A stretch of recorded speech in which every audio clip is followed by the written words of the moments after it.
कि आप सब लोगों को मालूम है, पिछले कई महीनों से हम भारत में कोरोना की महामारी को झेल रहे हैं, लेकिन हमें आज ये प्रेस कॉन्फ्रेंस करने क्यों आना पड़ा?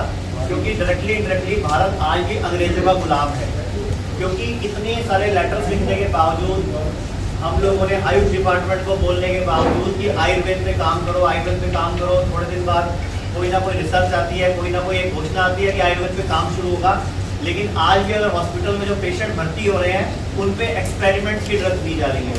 आज भी उनको ऐसी ऐसी एलोपैथिक ड्रग्स दी जा रही हैं जो पूरे विश्व में कहीं भी ना तो अप्रूव्ड है, ना ही उनका कोई ट्रायल हुआ है। और हम लोग कुछ रिसर्च पेपर के साथ, कुछ जर्नल के साथ अपने आयुर्वेद को आपको क्लियर करने के लिए आए हैं कि आयुर्वेद कितना बड़ा है, जो कि भारत का होने के बावजूद उस पर आज इतनी सारी रोकें क्यों है और हम खुल के बोल भी नहीं पा रहे, क्योंकि पैंडेमिक एक्ट लगा हुआ है। तो वो भी 1897 में अंग्रेजों ने बनाया था, जिसमें सुधार होने की जरूरत है। लेकिन सरकार भी एलोपैथी कंपनियों के मुकाबले, बड़ी बड़ी फार्मा कंपनियों के मुकाबले मजबूर है। अगर प्रधानमंत्री जी की माने, वो कहते हैं वोकल फॉर लोकल, भारत के अंदर का काम करो, स्वदेशी पे काम करो, तो हम लोगों ने पिछले कई सालों से कई आयुर्वेदिक दवाइयों पे काम किया। तो हम लोगों ने कोई 3 दिन में, कोई 5 दिन में, कोई 7 दिन में नेगेटिव आ गया। वैसे तो 48 घंटे में भी आया था, लेकिन भारत में टेस्टिंग फैसिलिटी इतनी फास्ट नहीं है। और मैं तो ये बोलना चाहूंगा कि जब कोई आयुष की चीजें और आयुष का प्रोटोकॉल फॉलो कर रहा होता है, या आयुर्वेद की कोई दवाई फॉलो कर रहा होता है, तो वो कोरोना वाले के साथ संपर्क में आएगा तो भी नहीं होता, क्योंकि इम्यूनिटी इंप्रूव होती है। क्योंकि जैसा कि आप लोग है, या इसके अलावा कोई भी वायरस है, हर एक वायरस का अलग तरह का वर्किंग है। कोरोना एक इन्फ्लुएंजा फैमिली का वायरस है। दुनिया में आज तक लगभग 3 लाख तरह के वायरस की पहचान हो चुकी है। तो सारे वायरस की संरचना, ऊपर की जो लेयर है वो प्रोटीन कोटेड होती है, फैट से बनी होती है, बीच में उसका डीएनए होता है, आरएनए होता है, न्यूक्लियस होता है, जो कोशिका के साथ मिलके अपनी कॉपीज करता है। तो ये बात सबको मालूम है, अब तो दुनिया के हर व्यक्ति को पता लग गया कि कोरोना का वायरस हमारे लिए कैसे काम करता है। तो 2 दिन या 3 दिन वो गले में रहता है, आपको मालूम है। तो हमें बोला जाता है बार बार गर्म पानी पियो। अब जो गर्म पानी रेगुलर पी रहा है, नेचुरली बात है, उसको न्यूट्रलाइज कर लेगा। और गर्म पानी हमारे आयुर्वेद में सदियों पहले बताया गया है। ऐसे ही हमारे आयुर्वेद में जो ग्रंथ है वो हजारों साल पुराने हैं, ये आप सब लोग मानते हो। चरक ऋषि, सुश्रुत ऋषि कोई आज के नहीं है। उन्होंने हजारों साल पहले महामारी आए क्या करना है, कैसा पानी पीना है, कैसा खाना खाना है, ऐसे कितने श्लोक में बकायदा श्लोक नंबर, कौन से पेज पे, कौन सी बुक पे, सब लिखा हुआ है पहले से, कि जब भी ऐसी कोई महामारी फैले जिससे एक व्यक्ति से दूसरा व्यक्ति इन्फेक्टेड हो, तो उस टाइम क्या करना चाहिए। आपको याद होगा, हम जब स्कूल में जाते थे तो हमें आई फ्लू होता था, आंखों की आई फ्लू होता था, तो मैडम बोलती थी बेटा 2 दिन 4 दिन छुट्टी कर लो, दूसरों को फैलाएगा। तो ये जो महामारी है, या जो स्प्रेडिंग डिजीज है, इन्फेक्शन डिजीज है, ये आज पहली बार नहीं आए, लेकिन इतना बड़ा हुआ, इतना बड़ा उसका ड्रामा WHO द्वारा क्रिएट कर दिया गया, जो कि पूरी इकोनॉमी को खा गया, लोगों की नौकरियां खा गया। लेकिन आज भी हमें दुख है कि आयुर्वेद चीख चीख के बोल रहा है कि हमें मौका दो, मौका दो। सरकार के गाइडलाइन आते हैं, मौका मिलता है, लेकिन वो कहाँ मिलता है हमें आज तक नहीं पता चला। मैं खुद अप्रैल में 22 अप्रैल को मैं आयुष मंत्री तक से मिला था, CCRS के डायरेक्टर से मिला था, प्रोडक्ट भी लेके मिला था, लेकिन जो प्रोसीजर बताया वो इतना लेंदी है, और जो खर्चा बताया था इतना लेंदी है कि हम नहीं कर सकते। क्या मैं यही 3 दवाइयां लेकर, यही 3 प्रोडक्ट्स लेकर जो इम्यूनिटी के हैं, 22 अप्रैल को आयुष मिनिस्टर से मिला था। मेरे फेसबुक पे सारी वीडियोज हैं, सारी फोटोज हैं, सारी पिक्चर्स हैं। 23 अप्रैल को CCRS के डायरेक्टर दिमान सर से मिला था, बकायदा प्रोडक्ट भी सैंपल दिए थे, और उन्होंने सबने यूज भी किए, और सबके फोन गए बड़े अच्छे हैं, बड़े अच्छे हैं। लेकिन इसका करेंगे क्या जी? हमारे हाथ में जीरो, कुछ नहीं कर सकते, क्योंकि ICMR चलता है भारत में। ICMR आपको पता है एलोपैथी के ऊपर वर्क करता है, और हम पे वही गाइडलाइन लागू कर दी जाती है। अब हॉस्पिटलों में क्या हो रहा है, और आप लोग जो रोज पढ़ते हो कि लोग मर रहे हैं। अब लोग मर रहे हैं, आज तक ये सवाल है, एक्चुअल में लोग कोरोना से नहीं मर रहे, वो मर रहे हैं हमारे ट्रीटमेंट प्रोटोकॉल से। मैं कुछ जर्नल बताना चाहूंगा, और ये भी मैंने मेरी फेसबुक पे, मतलब मैं जो बातें आज कर रहा हूँ, ये मेरी फेसबुक पे, यूट्यूब पे वीडियोस मार्च में, अप्रैल में, मई में, जून में मैं लगातार डालता आ रहा हूँ। लेकिन प्रेस कॉन्फ्रेंस की पहले इजाजत नहीं थी, और हम लोगों को सोशल डिस्टेंसिंग की वजह से इकट्ठे 20 लोग से ज्यादा हम कर नहीं सकते थे। तो इसलिए मैंने प्रधानमंत्री जी को पिछले 5 महीने में, उनको और हेल्थ मंत्रालय और भारत की हर सरकार को 15 लेटर लिखे हैं बकायदा, हर लेटर में पिछले लेटर का नंबर भी दिया है कि पिछला नंबर ये रहा या उससे पिछला नंबर ये रहा। इवन की कोई भी देश की सरकार, कोई भी देश का हेल्थ मंत्रालय ये नहीं कह सकता कि हमारा लेटर नहीं आया। हमने एक बार भी नहीं बोला कि हमें प्रॉफिट के लिए कोई दवाई बेचनी है। हमने सिर्फ ये बोला कि जो भी जड़ी बूटियां, मैं आपको एक एग्जांपल देना चाहूंगा, जैसे एक दवाई है, एक बोतल में उठाता हूँ, एग्जांपल दे रहा हूँ सिर्फ, आप इस विषय रस के ना वो जनरल बोलना। जैसे मैं आपको एक छोटी सी बात करता हूँ, एक प्रोडक्ट है गुडुची यानी कि गिलोय। अब गिलोय में डिट्रोपिनोइड नाम का तत्व होता है। अब डिट्रोपिनोइड नाम का जो तत्व है वो वायरस की कॉपी होने से रोकता है। ये मैं नहीं बोल रहा, ये इंडियन जर्नल ऑफ फार्माकोलॉजी बोल रही है, 2003 की रिसर्च बोल रही है। मैं कोई भी प्रोडक्ट अगर बोलूंगा तो मैं मेरी तरफ से नहीं बोलूंगा, सारे प्रोडक्ट जर्नल में रिसर्च में छपे हुए हैं। ऐसे ही गुडुची के अंदर एक तत्व और होता है गिलोनिन नाम का, जो कि आपको निमोनिया होने के टाइम पे इम्यूनिटी जो वीक हो जाती है, आपके फेफड़े सांस नहीं ले पाते। अभी इस टाइम पूरे देश में जो दिक्कत है वो क्या है कि लोगों की ब्रीदिंग कम हो जाती है, ऑक्सीजन नहीं मिलती। तो इस गुडुची में तत्व होता है जो कि आपके अंदर की जो एल्वलाई है लंग्स की, उसको क्लीन करता है। ऐसे ही दूसरा तत्व है कालमेघ। कालमेघ के अंदर एक तत्व पाया जाता है डिट्रोपिनोइड। अब डिट्रोपिनोइड क्या करता है कि वायरस को नपुंसक कर देता है। अब ये मैं नहीं कह रहा, ये कह रहा है जी एक्सपेरिमेंटल क्लिनिकल फार्माकोलॉजी ऑफ, ये बकायदा कोरिया एंड चाइना के साइंटिस्ट की रिसर्च है। मतलब जो भी प्रोडक्ट मैं बोलूंगा वो भारतीय है, और पूरे विश्व में एक प्रोडक्ट भी ऐसा नहीं बोलूंगा जिसपे रिसर्च ना हुई हो। लेकिन इतनी रिसर्चेस के बावजूद क्यों भारत सरकार इन प्रोडक्ट्स को पूरी तरह खुलेआम छूट कर दी जाती? देखो, लोग अपने आप घर में गिलोय खा रहे हैं, तुलसी खा रहे हैं, लेकिन कॉम्बिनेशन सेट नहीं हो रहा उनका। मतलब लोगों को ये तो पता तुलसी अच्छी है, गिलोय अच्छा है, पुनर्वा अच्छी है, लोग खरीद रहे हैं, बाजार में पूरी रिपोर्ट्स आ रही है कि अब हल्दी बहुत गुना बिकने लग गई। लेकिन ये हमारा मकसद, हम आयुर्वेद को ऐसे दादी माँ के नुस्खे नहीं बनाना चाहते, ये रिसर्च थी। लेकिन एलोपैथी ने इसको क्या बना दिया, एक चूरन चटनी। तो चूरन चटनी से बाहर आके हम चाहते हैं आयुर्वेद को एक रिसर्च प्रोडक्ट के रूप में शामिल किया जाए। ऐसे ही मैं एक तत्व बताता हूँ, पुनर्वा। अब पुनर्वा के अंदर एक पुनर्नवीन नाम का एक तत्व होता है जो कि द जर्नल ऑफ फाइटोफार्माकोलॉजी में ये पुनर्वा की पूरी रिसर्च छपी हुई है। ऐसे ही एक तत्व है वसा। अब वसा के अंदर वसीन नाम का तत्व होता है जो कि वायरस के ऊपर की जो परत है, जो उसकी कोटिंग है, जो वायरस के ऊपर आप देखते हो ना, वायरस, कोरोना वायरस की फोटो सबको पता होगी, वो कैसा है, ऊपर उसके स्पाइक्स हैं। तो उसका स्पाइक जो होता है वो फैट से बना होता है। उस फैट को, जैसे हम एक बात बताओ, 20 सेकंड हाथ धोने से वायरस खत्म हो जाता है। क्या हमारी बॉडी में इतनी शक्ति है तो खत्म कर सके? आप लोग सबके सब पढ़े लिखे हो, समझदार हो, हमारी बॉडी में उससे हजारों गुना शक्ति है। लेकिन उस शक्ति को जगाने के लिए वो तत्व डालने पड़ते हैं जो कि हमारी बॉडी की इम्यूनिटी बढ़ाएंगे। तो इस जर्नल के अंदर वो तत्व लिखा कि उसके ऊपर की स्पाइक्स को ही तोड़ देगा और उसके ऊपर की वॉल को तोड़ देगा। ऐसी एक तत्व है नीम। नीम बचपन से में बताया गया एंटीबायोटिक है, एंटी बैक्टीरियल है, एंटी वायरल है, एंटी इंफ्लामेटरी है। नीम के बारे में सब सुना है, लेकिन नीम पे रिसर्च, जो निम्बिन नाम का उसका तत्व है, अमेरिका में हो चुकी है, रशिया में हो चुकी है। अब ये जो है biological activity of department of physiology, Indian institute of clinical biology ने बकायदा कलकत्ता में रिसर्च करके इसमें अमेरिका का, चाइना का, रशिया का रेफरेंस दिया है कि उनके साइंटिस्ट ने भी नीम को रिसर्च किया। आपने सुना होगा ना, हल्दी को अमेरिका ने पेटेंट करा लिया, इसको उसने करा लिया। क्यों करा लेते हैं वो? क्योंकि हम लोग ढीले हैं, हम लोग की सरकार थोड़ी लेट जाती है या सिस्टम थोड़ा स्लो है। तो नीम के अंदर जो तत्व है वो वायरस की अटैचमेंट होती है कोशिका के साथ, तभी तो वो कॉपी करता है।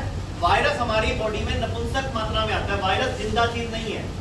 वायरस हमारी बॉडी में गया और अंदर कोशिका के अंदर घुस गया और अपने न्यूक्लियस को उसके न्यूक्लियस के साथ मिला के नई कॉपी बनाता है और पावरफुल बनाता है।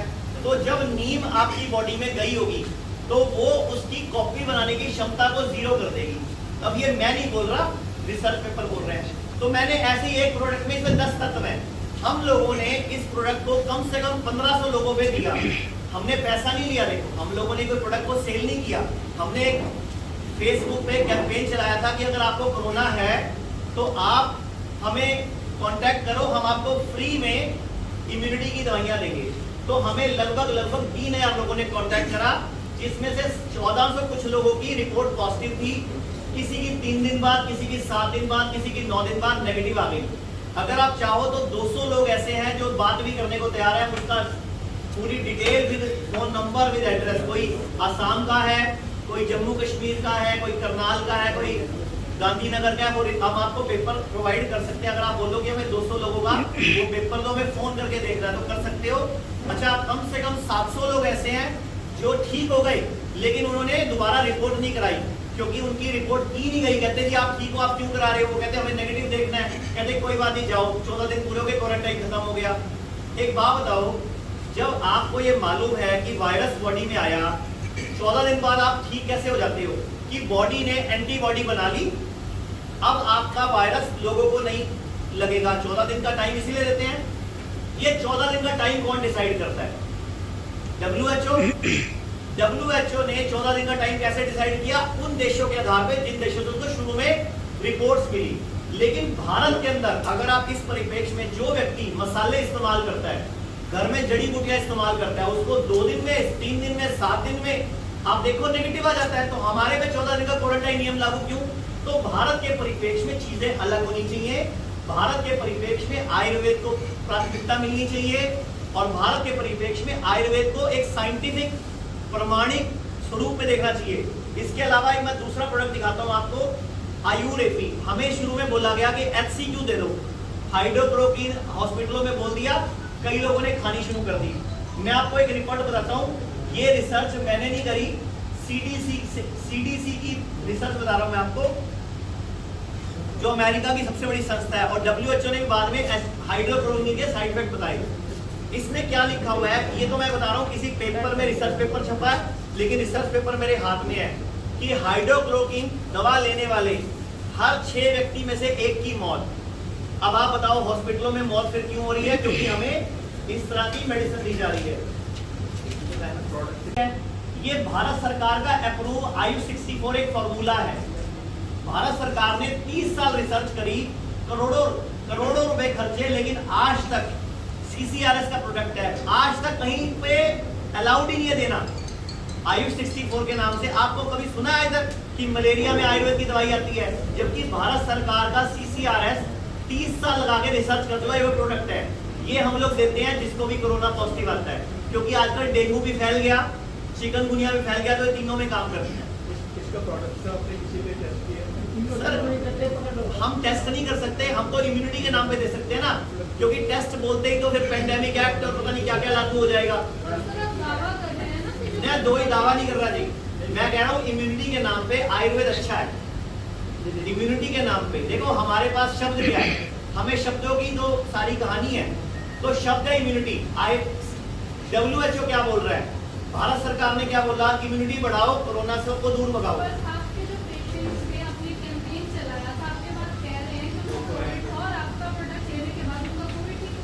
देखो दुनिया में बिना प्रोडक्ट लिए भी लोगों का कोविड ठीक हो रहा है, लेकिन आपको हम ये बोल रहे हैं कि आयुर्वेद की अगर आप प्रोडक्ट को लेते रहते हो, आयुर्वेद की जड़ी बूटियों को वैसे ही लेते हो, तो आप कोरोना वाले के संपर्क में भी आओगे। जैसे मैं आपको बोल रहा हूँ 2 दिन गले में रहता है, 4 दिन फेफड़े में रहता है, लेकिन अगर आप रोज आयुष का काढ़ा पी रहे हो या आयुष क्वाथ ले रहे हो, तो आपको लगता है कि आपको संक्रमण होगा? आप खुद सोच के बताओ, कॉमन सेंस से आप बताओ होगा? ये डिफेंसिव है, आप तीनों प्रोडक्ट दिखा दो क्या क्या करते हैं। एक प्रोडक्ट तो आयुरेपी है जो आयु 64 है, भारत सरकार के CCRS का अप्रूव फॉर्मूला है। एक विषर रस के नाम से डेंगू में भी काम करता है, प्लेटलेट कम हो जाए तो भी काम करता है। और तीसरा ये हर्बल टी है 32 हर्ब से बनी हुई। इन तीनों प्रोडक्ट्स के अंदर 10 तत्व इसके अंदर है, 4 तत्व इसके अंदर है, 32 तत्व इसके अंदर है। इन तीनों तत्वों का पूरा, ये 32 के 32 तत्वों का पूरे जर्नल्स हैं पूरे विश्व में। तुलसी है, लौंग है, इलायची है, सौंफ है, पूरी रिसर्च पेपर के साथ है। मैडम आप बोल ही नहीं सकते ना, और कुछ तो आप बोल ही नहीं सकते कुछ और, क्योंकि कानून इस टाइम आप भी तो पेंडेमिक एक्ट के अंदर ही हो ना, हम भी उसी के अंदर है। तीनों आयुष अप्रूव है सर। इंटरनेशनल पेटेंट हम कैसे करा ले? उन्होंने, मैं बोल रहा हूँ ना, CCRS में जब गए उन्होंने बोला ये तीनों प्रोडक्ट दे दो, 60 करोड़ रुपए जमा करा दो, 3 से 8 साल रिसर्च चलेगी, फिर हम आपको इसका पेटेंट अप्रूव कराएंगे। तो हमने हाथ जोड़ दिए, कि भारत का आयुर्वेद, भारत सरकार खर्चा करे, हम क्यों करें? हम तो आपको 200, 500, 1000 लोगों के दे सकते हैं, आपको पेपर दे सकते हैं। है हम उससे कोई कॉस्ट नहीं लेते, बस अपनी कोरोना रिपोर्ट दिखाए, हम उसको फ्री देने को तैयार हैं। ये किस तरह से लेने हैं ये प्रोडक्ट्स आपके? ये सुबह शाम एक एक कैप्सूल है, सुबह शाम एक एक कैप्सूल है, और ये एक चुटकी उबाल के गर्म पानी में सुबह शाम पीनी है। अगर खाली पेट पी लोगे तो बहुत ही अच्छा रहेगा। और ये सुबह शाम 2 टाइम 3-3 ढक्कन, 15 ml मतलब सुबह, 15 ml शाम, और ये सुबह शाम 2 टाइम, और ये भी सुबह शाम 2 टाइम बस। मेरा नाम आचार्य मनीष शुद्धि आयुर्वेदा के नाम से हमारे पूरे भारत में 125 से अधिक केंद्र हैं। हम लोग ने इम्यूनिटी के लिए 3 दवाइयाँ लॉन्च की हैं, जो हम पिछले कई महीनों से कोरोना पेशेंट को इम्यूनिटी के लिए बिल्कुल फ्री दे रहे थे। अब हम लोगों ने एक नया सिस्टम किया कि जितने भी लोग, और उस दौरान हमारे 1500 लोगों ने कांटेक्ट किया था, जिसमें लगभग 1400 के लगभग लोग 3 से 7 दिन में नेगेटिव हो गए, लेकिन रिपोर्टों का पूरा प्रूफ हमारे पास उपलब्ध है। अब हम ये कह रहे हैं कि भारत में जितने भी लोग गरीबी रेखा से नीचे रहते हैं, BPL कार्डधारी हैं या फौजी हैं, वो हमारी संस्था में कोरोना पॉजिटिव रिपोर्ट दिखा के ये तीनों इम्यूनिटी के लिए दवाइयाँ बिल्कुल निःशुल्क प्राप्त कर सकते हैं। और जितने लोग नॉर्मल लोग हैं उनके लिए हमने, इसकी कीमत वैसे 2100 रुपये है, लेकिन उनके लिए हमने सिर्फ 750 रुपये में ये पैकेज उपलब्ध कराने का निर्णय लिया है, क्योंकि भारत में कोरोना स्पीड से बढ़ रहा है, टेस्टिंग बढ़ रही है, इस वजह से रोगी बढ़ रहे हैं। तो हॉस्पिटलों में बेडों की दिक्कत ना हो जाए। पंजाब, हरियाणा, हिमाचल, दिल्ली, NCR, किसी भी पूरे देश में हमसे कोई भी संपर्क करे, कोरोना पॉजिटिव की रिपोर्ट दिखाए, गरीबों के लिए, गरीबी रेखा से नीचे रहने वालों के लिए बिल्कुल निःशुल्क है। और जो लोग नॉर्मल लोग हैं उनके लिए सिर्फ 750 रुपये में हमने एक पैकेज लॉन्च किया है, जो इम्यूनिटी को बढ़ाएगा, उनके अंदर की शक्ति को बढ़ाएगा। और ये जो भी हम बोल रहे हैं कि इन प्रोडक्ट्स में क्या है, हर चीज़ के जनरल रिसर्च पेपर, जैसे इसमें कालमेघ है वो क्या करता है, इसमें तुलसी है वो क्या करती है, पूरे रिसर्च पेपर के साथ ये प्रोडक्ट हमारे पास रेडी हैं। हमारी क्लिनिक में कोई भी जाके या हमारे कॉल सेंटर में संपर्क करके डॉक्टर से बात करके ये दवाई उपलब्ध करा सकता है, क्योंकि हमारा मकसद है भारत से जल्द कोरोना भारत मुक्त हो जाए और आयुर्वेद आगे बढ़े। और वोकल फॉर लोकल, हम चाहते हैं कि देश के अंदर स्वदेशी चीज़ों का इस्तेमाल बढ़े और भारत तरक्की करे और आयुर्वेद आगे आए। धन्यवाद। मेरा नाम आचार्य मनीष है। पूरे भारत में हमारे 125 से अधिक क्लिनिक हैं, और आप देख रहे हैं विजन न्यूज़। इस चैनल को लाइक करें, सब्सक्राइब करें और देखते रहें।